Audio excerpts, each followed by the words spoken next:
In this video, we will be reviewing how to find and use the database JSTOR. So from the library's homepage, we can scroll down to this one search box and click on the Databases tab. From here, we can run a search for JSTOR, and this will return our databases page with only that database selected. Now, you can always learn more about each of our databases by clicking on the plus sign next to that database. Here, it's going to tell you that there are a lot of scholarly articles on a wide range of topics available in JSTOR, and it's going to give you some related topics down below. To open the database, I will click on this title. Now, we recommend that you use all of our databases in an incognito mode or a private window. So to use incognito mode in Google Chrome, I'm going to right-click and click Open Link in an incognito window. If I were in Firefox, this would be called a private window, but it would be in the same location. I would right-click and the third option down would give me the option for a private window. Now that I've gotten to this page, I'm going to log in. To do that, I'm going to enter my FIT username, which is the first part of my email address before the @ symbol, and the same password I used for my FIT email or for Brightspace. Then I'll click Submit, and now I've been taken to JSTOR.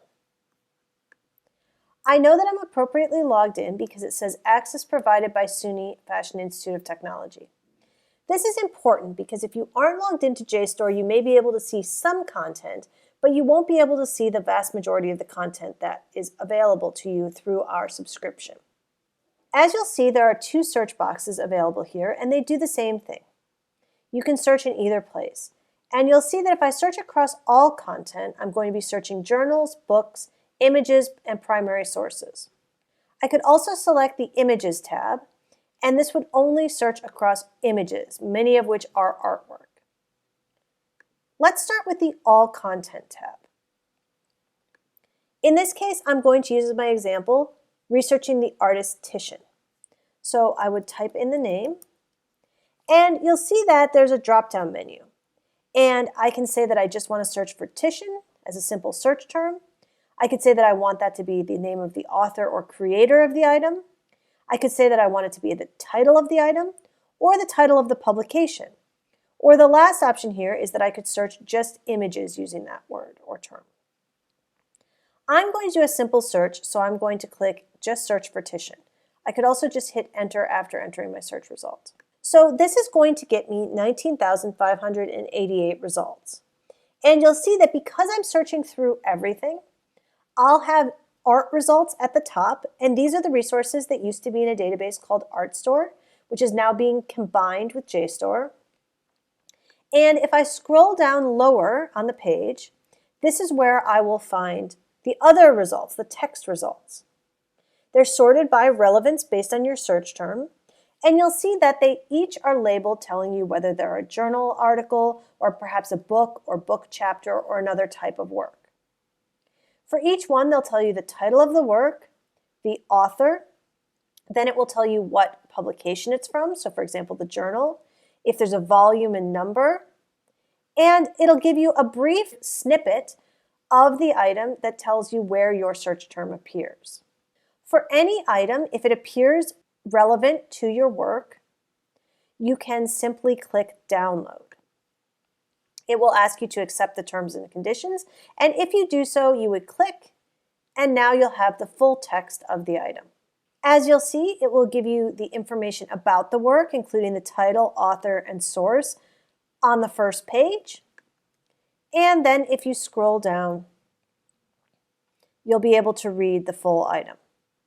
In some cases, this may be fully text, or there may be images integrated into the piece as well. Going back to the search results, you'll see that you can also refine your results here on the left. So you could select to narrow down your results by searching within these results for specific items. So in this case, perhaps I want to search for a specific work of art by Titian. I'm going to search for a work called Sacred and Profane Love. If I click Enter, you'll now see that I have only 985 results. So it's cut over 1,000 results. These will be articles that mention not just the name Titian, but also this particular work, or this particular set of terms at a minimum. In addition to being able to download any of these works, you can also get a citation for them by clicking on this Cite button. I can click here, and now I would simply select whichever style I was interested in, click Copy, and I can proofread it and then paste it into my work. There are other ways that you can also refine your results if you find that 985 results are still difficult to go through.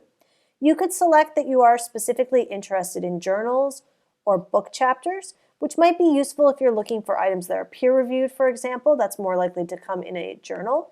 So I could say I only want journal results, and now I can see that I have all of these journal results available to me.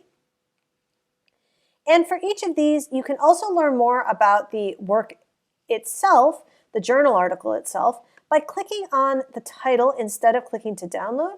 And this will load a little bit more about this particular item. So it's going to tell you the references, who's cited it, about the specific issue.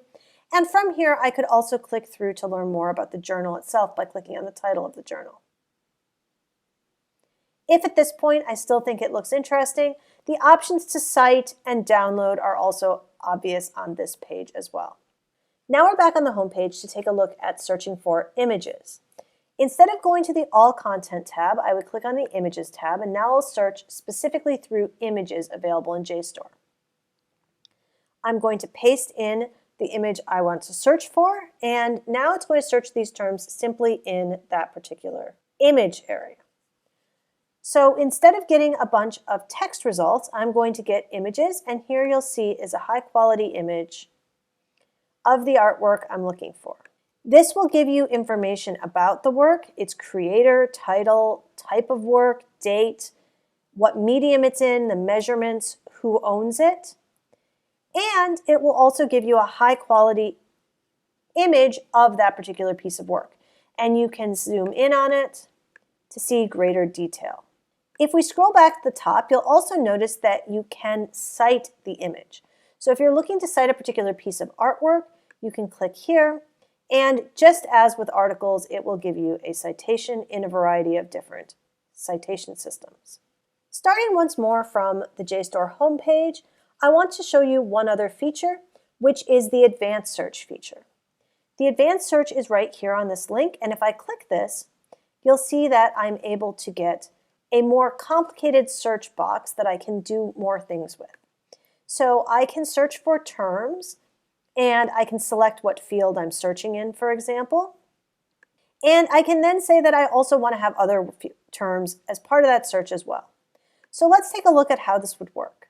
I can search for Titian, and maybe I want to say that that should specifically be in the item's title, since I want to make sure that a significant amount of the item is about that.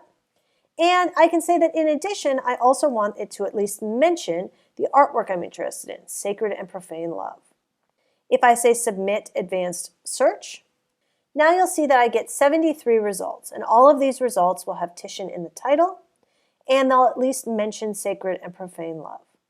This is a brief introduction in how to use JSTOR. It is a great resource for doing all sorts of different research, and I would highly encourage you to check it out for all different types of academic research assignments.